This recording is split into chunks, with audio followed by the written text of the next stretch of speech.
আসসালামু আলাইকুম। Contact number যে ফোন নাম্বার আপনি কিভাবে ব্লক এবং আনব্লক করবেন এবং আপনি ব্লক করে দিয়েছেন, ব্লক করতে পারেন, ব্লক করে দিয়ে তাকে ডিলিট করে দিয়েছেন। এখন ওই নাম্বারটি আপনার প্রয়োজন। এই নাম্বারটি আপনি খুঁজে পাচ্ছেন না যে আসলে ব্লক লিস্টগুলো কোথায় থাকে। মনে করেন আপনি 10 জনের ব্লক করেছেন, তার ভিতরে এখন একটা নাম্বার আপনার প্রয়োজন, কিন্তু আপনি খুঁজেই পাচ্ছেন না যে অপশনটা কোথায় থাকে। আমি আপনাকে দেখাবো ব্লক এবং আনব্লক এবং আপনি ব্লক করেছেন এই লিস্টগুলো কোথায়। আপনি ডায়ালে চলে আসবেন, যে আপনাকে সেভ নাম্বার নাই দেখতে পাচ্ছেন, দ্বিতীয় নম্বরে একটি সেভ নাম্বার নাই।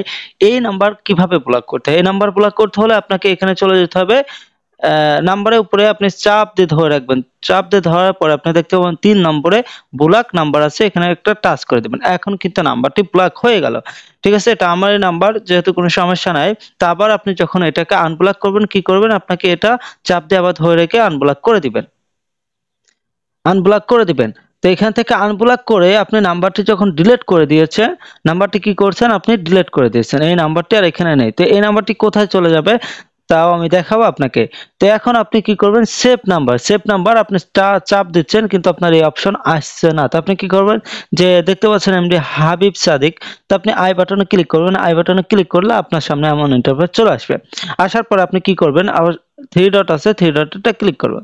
তো 3 ডটে ক্লিক করার পরে এখানেও কিন্তু আপনার অপশন থাকতে পারে। আর যদি ডিলিট করতে চান, এখান থেকে কিন্তু ডিলিট অপশন আছে, ডিলিট করতে পারবেন। তো এখন আপনি এভাবে সব করলেন, ব্লক করে আপনি নাম্বার ডিলিট করে দিলেন। এই নাম্বার কোথায় থাকবে? ঠিক আছে, তো আমি সাধারণত আমার এভাবে হয়, চাপ দিয়ে ধরে রেখে আমি ব্লক করে দিলাম। তো আমি কিন্তু 2টা নাম্বার অলরেডি ব্লক করেছি। তো এই নাম্বার আপনি কোথায় যাবেন? সেটিং এ চলে যাবেন ডাইরেক্ট। তো আমি সরাসরি, অপেক্ষা করেন, সেটিং, আমি সেটিং এ চলে যাচ্ছি। তো সেটিং এ আসার পরে আপনি দেখতে পাবেন যে সিম এন্ড নেটওয়ার্ক, এই অপশনটি যেখানে আছে আপনি খুঁজে নেবেন। ঠিক আছে, তো আমি এখানে একটা টাচ করলাম। তো টাচ করার পরে আপনার সামনে কিন্তু এমন ইন্টারফেস চলে আসবে। আসার পরে আপনি দেখতে পাবেন ডাটা এন্ড সিকিউরিটি, আপনি এখানে একটা টাচ করবেন।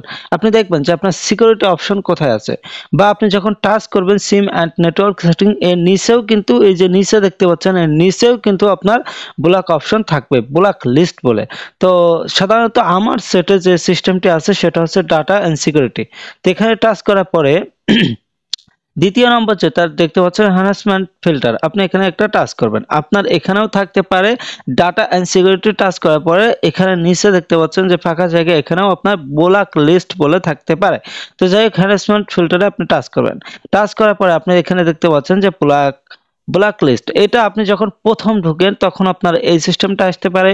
আপনি হ্যারাসমেন্ট ফিল্টারে চাপ দেওয়ার পরে এই সিস্টেমটা আসতে পারে।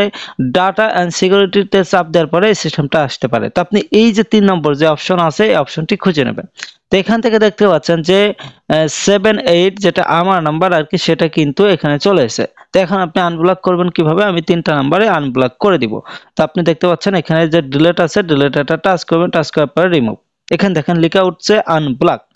আবার যদি আরেকটা করি তাহলে দেখেন এখানে আনব্লক লেখা উঠছে, আবারও কিন্তু লেখা উঠছে।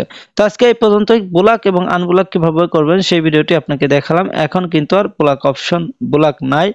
তো ভিডিওটি ভালো লাগলে অবশ্যই শেয়ার করবেন, অবশ্যই কিন্তু কমেন্ট করে জানাবেন আপনার যে বিষয়ে ভিডিও লাগবে।